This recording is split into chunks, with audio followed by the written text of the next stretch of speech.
Hello दोस्तों, मैं पपुरंजन कुमार आप सभी को अपने यूट्यूब चैनल जीएस मस्ती में हार्दिक स्वागत करता हूं। आज मैं हिस्ट्री का एक चैप्टर, इसका नाम सिंधु घाटी सभ्यता है, को चूज किए हैं और इसके प्रमुख बातों को इसके बारे में चर्चा करेंगे। तो चलिए शुरू करते हैं। सिंधु घाटी सभ्यता जो है भारत की सबसे प्राचीन सभ्यता है। यह सिर्फ भारत की ही नहीं सबसे प्राचीन सभ्यता है, बल्कि यह पूरे विश्व की 4 प्रमुख प्राचीन सभ्यताओं में से एक है। जब सिंधु घाटी सभ्यता की खोज नहीं हुई थी तो इससे पहले हम लोग प्राचीन सभ्यता के रूप में पाषाण काल को ही मानते थे, वैदिक काल को ही मानते थे। लेकिन जब सिंधु घाटी सभ्यता की खोज हुई तो यह पता चला कि यह भारत की सबसे प्राचीन सभ्यता है। तो चलिए आइए शुरू करते हैं। देखिए, सबसे पहले सिंधु घाटी सभ्यता के खोज के बारे में जानकारी लेंगे, फिर इसके काल के बारे में जानकारी लेंगे, इसका नामांकन किस प्रकार किया गया था इसके बारे में जानकारी लेंगे, फिर इसके उद्भव के बारे में जानकारी लेंगे, इसकी विशेषता के बारे में जानेंगे और सबसे अंत में जो है इसके विस्तार के बारे में जानेंगे।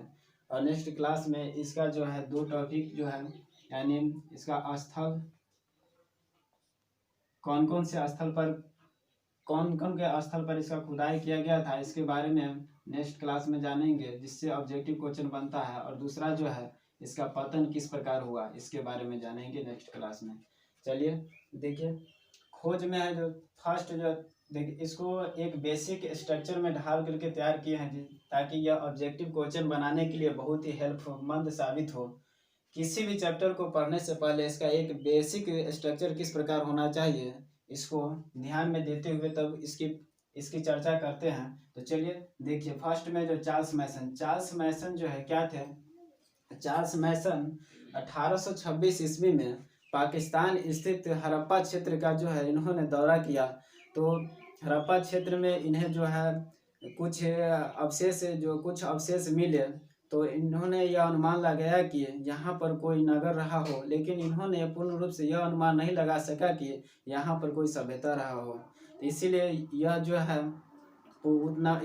ये जो है पूर्ण रूप से इसमें सक्सेस नहीं हो पाए। इन्होंने एक पत्रिका जारी किया था, उनका नाम है नैरेटिव ऑफ जर्नी के द्वारा ही इन्होंने बताया कि यहाँ पर कुछ नगर रहा है और यहाँ पर कोई पत्थर वगैरह ये सब खुदा गया तो दिखाया गया है। इसीलिए इन्होंने अनुमान लगाया कि यहाँ पर हो सके कोई नगर रहा हो।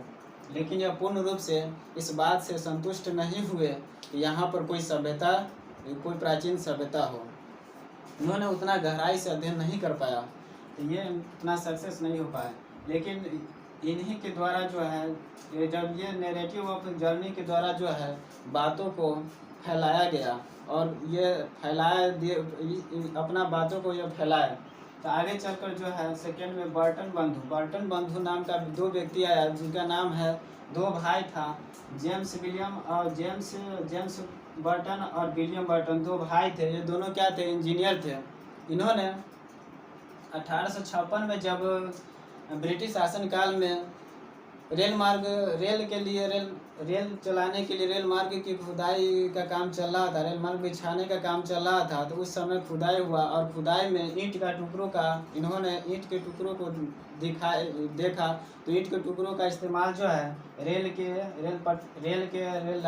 मार्ग में बिछाने में कर दिया। तो इन्होंने यह अनुमान लगाया कि हो सकता है कि यहाँ पर कोई प्राचीन सभ्यता रहा हो, लेकिन ये भी उतना सक्सेस नहीं हो पाया जितना सक्सेस की ज़रूरत थी।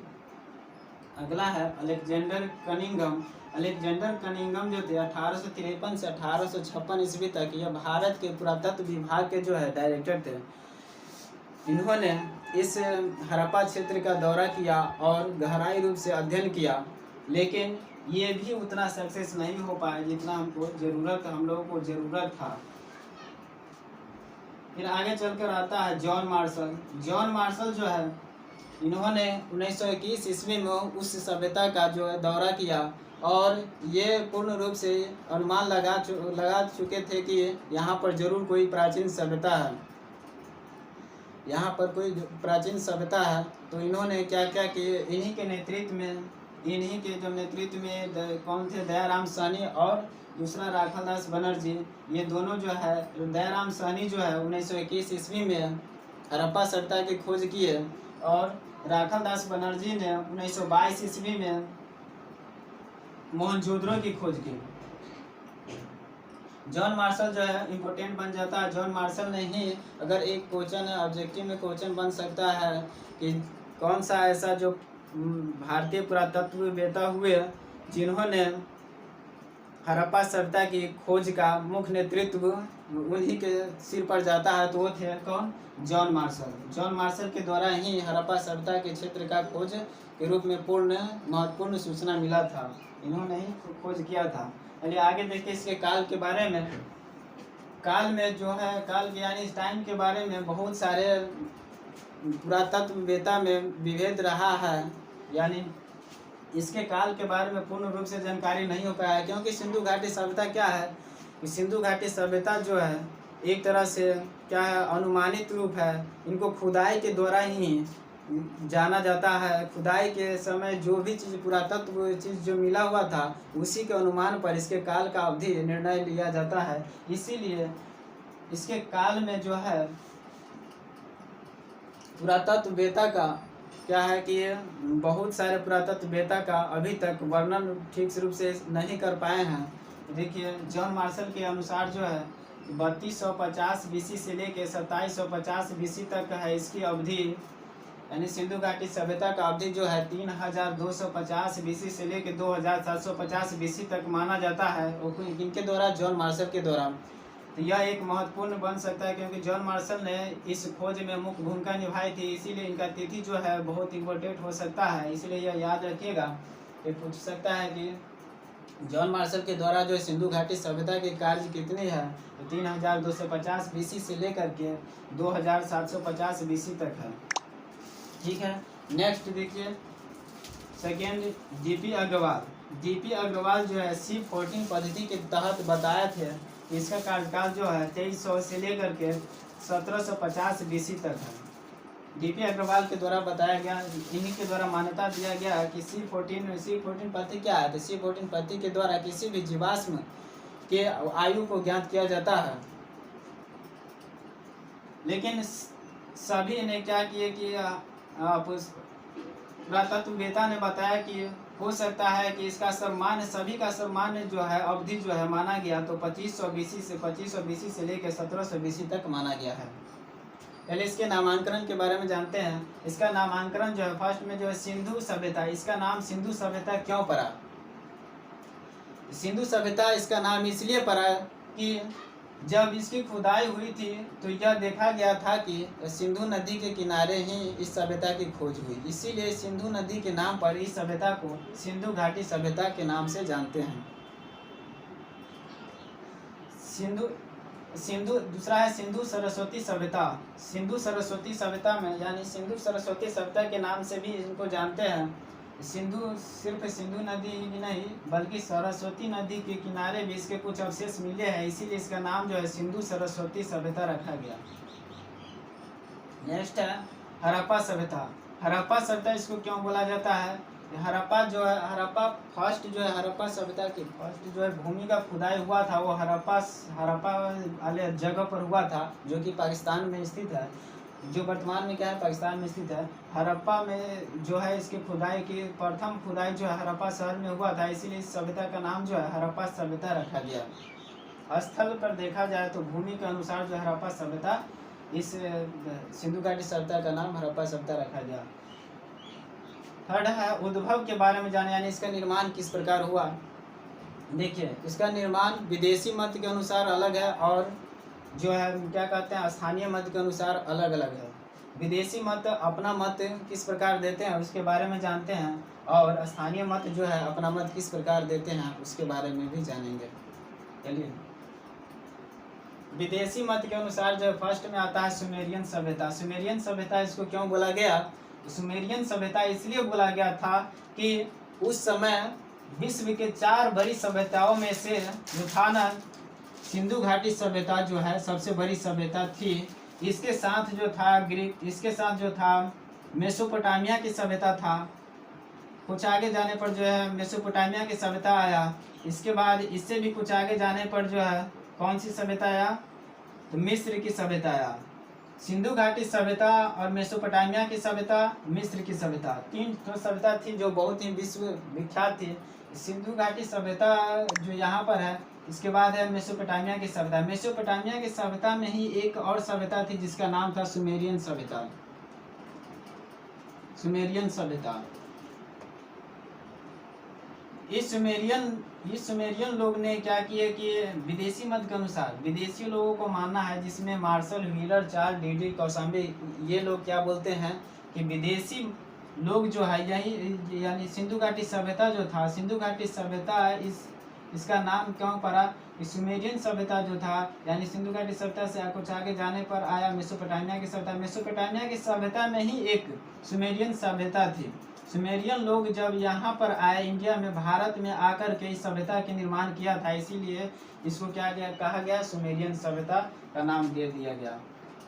लेकिन विदेशी लोगों को यह मानना है, विदेशी पुरातत्ववेदा को यह मानना है कि यह एक सुमेरियन लोग ही इस सिंधु घाटी सभ्यता का नाम दिया है, जो कि यहाँ से वो चल करके और इंडिया में आए थे, भारत में आकर के इसका नाम सिंधु घाटी सभ्यता दिया।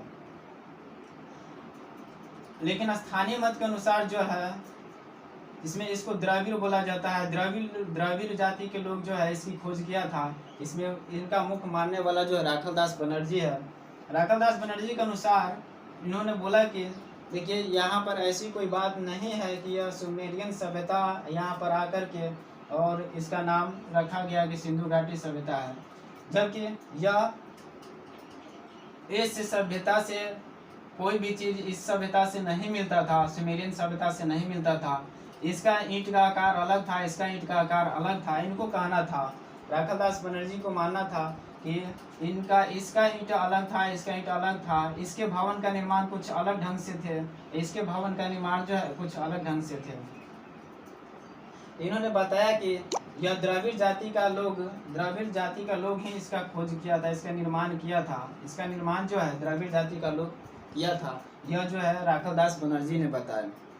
फिर आगे चल कर के आर्य लोग, T.N. रामचंद्र लक्ष्मण स्वरूप कुशालकर का कहना है कि इन्होंने बताया कि आर्य लोग जैसे कि आर्य लोग आकर के इसका खोज किया, इसका निर्माण किया। लेकिन ये किसी भी बुक में इसकी चर्चा नहीं है, उतना चर्चा नहीं है। इसके बाद विशेषता के बारे में जानते हैं। विशेषता में सबसे प्रमुख विशेषता यह है कि यह एक नगरीय सभ्यता थी। यह क्या थी कि यह एक नगरीय सभ्यता थी, क्योंकि नगरीय सभ्यता इसलिए इसको बोला जाता है कि नगरीय सभ्यता यानी नगर में जो भी सुख सुविधा होता है सारा कुछ यहाँ पर देखा गया था।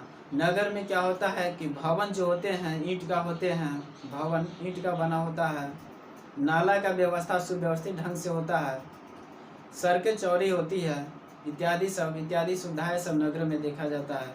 उसी प्रकार से इस सभ्यता में भी था कि सड़कें भी चौड़ी थी, नाला का सुव्यवस्थित ढंग से व्यवस्थित किया गया था, सभ्यता थी। ठीक। सेकेंड है कांस्य युगीन सभ्यता। कांस्य युगीन सभ्यता इसको क्यों बोला गया, क्योंकि कांस्य युगीन उस समय सबसे सुमेरी क्या कहता है कि सिंधु घाटी सभ्यता के लोग जो थे उस समय कांसा का बहुत सारे कांसा का उपयोग किए थे, ज़्यादा मात्रा में कांसा का उपयोग किए थे, इसीलिए इसको कांस्य युगीन सभ्यता बोला जाता है। जैसे उस समय जो है कि क्या हुआ, कॉपर के साथ जो है एशियन को अगर हम मिलाएंगे तो क्या होगा, कांसा प्राप्त होगा। कॉपर के साथ साथ उन्होंने एशियन का भी प्रयोग किया, तो दोनों को बहुत सारे मात्रा में प्रयोग किया, इसीलिए इसको हम कांस्य युगीन सभ्यता बोलते हैं, कांस्य युगीन सभ्यता बोला गया। थर्ड है आदि ऐतिहासिक। आदि ऐतिहासिक इसको क्यों कहा जाता है, आदि ऐतिहासिक देखिए इतिहास में 3 टर्म आता है। एक है प्राक इतिहास फर्स्ट है, सेकेंड है आदि इतिहास, थर्ड है इतिहास। प्राक इतिहास किसको बोलते हैं, जिससे जो है जिसका लिखित विवरण उपलब्ध नहीं हो, इसकी जानकारी जो है सिर्फ पुरातात्विक स्रोतों से होता हो, उसे हम क्या कहते हैं, प्राक इतिहास कहते हैं। आदि इतिहास उसको बोलते हैं जिसका जानकारी लिखित रूप से हो लेकिन पढ़ने में सफलता नहीं मिली हो, उसको हम आदि ऐतिहासिक काल बोलते हैं। तीसरा है जिसका लिखित विवरण उपलब्ध हो और जिसे पढ़ने में सफलता पूर्ण रूप से मिल गई हो, उसे इतिहास बोलते हैं। तो यह जो सिंधु घाटी सभ्यता जो है आदि इतिहास काल की सभ्यता है, आदि ऐतिहासिक की सभ्यता है। ठीक, आगे चौथा शांति प्रिय सभ्यता। यह जो थी इसका प्रमुख विशेषता यह था कि यह एक शांति प्रिय व्यवस्था थी, यह एक शांति प्रिय सभ्यता थी। सिंधु घाटी सभ्यता जो थी शांति प्रिय सभ्यता थी, क्योंकि यहाँ पर लड़ाई युद्ध से रिलेटेड कोई भी चीज का खोज जब किया गया तो युद्ध से रिलेटेड कोई भी औजार नहीं निकला, कोई भी अवशेष नहीं प्राप्त हुआ। इससे अनुमान लगाया जाता है कि यह जो थी शांति प्रिय सभ्यता थी।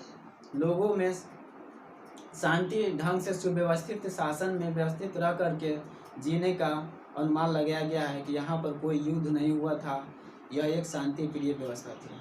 ठीक, व्यापार प्रधान व्यवस्था। यहाँ पर जो है क्या किया गया कि सिंधु घाटी सभ्यता के लोग व्यापार मुख्य रूप से व्यापार ही करते थे। और भी सभ्यता में बोला जाता है कि वो क्या था, कृषि प्रधान सभ्यता हो, लेकिन यहाँ पर ऐसी ये कृषि प्रधान नहीं था, यह व्यापार प्रधान था। और सारे सभ्यता जो होता है बहुत सारे सभ्यता जो है कृषि प्रधान होता है, लेकिन यह जो है एक व्यापार प्रधान सभ्यता थी।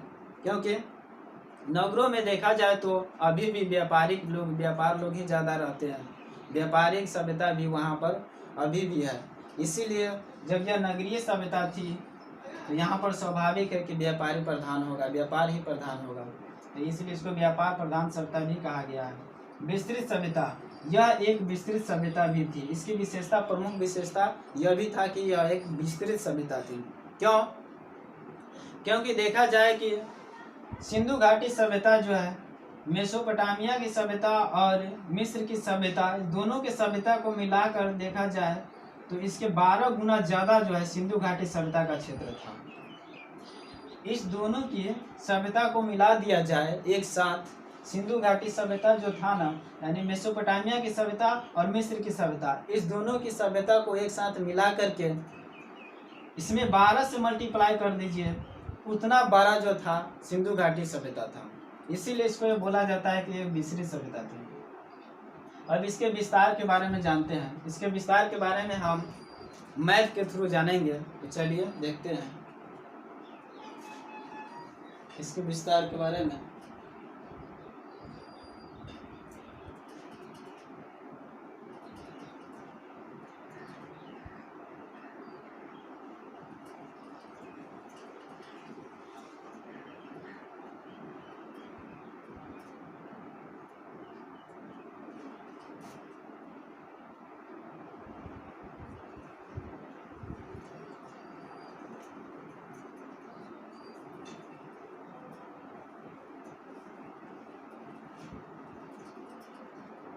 देखिएगा, इंडिया का नक्शा बना रहे हैं।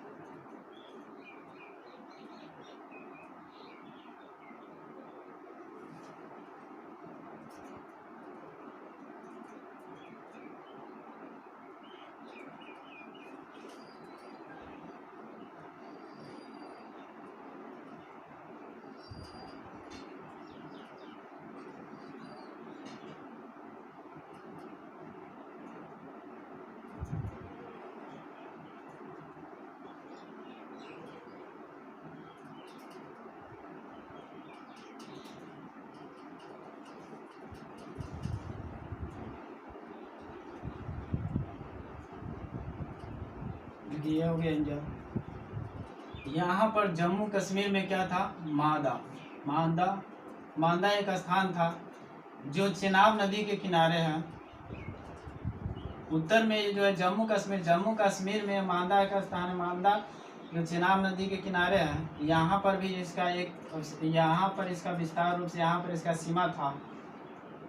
दक्षिण में चले तो महाराष्ट्र में एक जगह था दाइमाबाद जो गोदावरी नदी के सहयोगी नदी के किनारे पड़ता है। गोदावरी नदी के सहयोगी नदी के किनारे जो है दाइमाबाद पड़ता है। इसके बाद पूर्व में देखें तो यहाँ पर यूपी में यूपी में एक जगह है आलमगीरपुर, आलमगीरपुर यहाँ पर यूपी में, यहाँ पर इसका क्षेत्र था, सीमा था। पश्चिम में देखा जाए तो यहाँ पर बलूचिस्तान में एक जगह है सुतका गेंडोर। यह जो है दास की नदी के किनारे है, भारत के उत्तर पश्चिम तट पर है। देखिए यहाँ से इसको ऐसे मिलाइए, यहाँ से इसको ऐसे मिलाइए और इसको ऐसे मिलाइए। यह एक त्रिभुजाकार के शेप में, लगभग त्रिभुजाकार के शेप में था, इसका विस्तार था।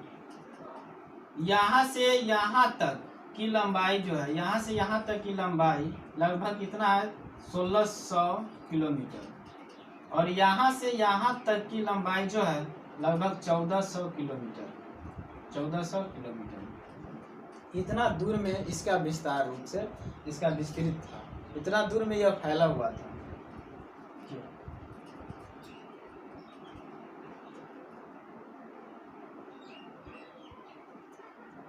ठीक है, तो हम आशा करते हैं कि हमारी वीडियो आपको बहुत अच्छा हेल्प साबित हुआ हो, और इसका जो 2 टॉपिक बच गया वो हम अगले नेक्स्ट क्लास में बताएंगे, जो ऑब्जेक्टिव तैयार होगा उससे। ठीक है, बुझी समा भी जल सकती है, तूफानों से कश्ती भी निकल सकती है। बुझी समा भी जल सकती है, तूफानों से कश्ती भी निकल सकती है। हो के यूं न मायूस अपने इरादे बदल, तेरी किस्मत कभी भी बदल सकती है। Thank you very much. जय हिंद। हो गया।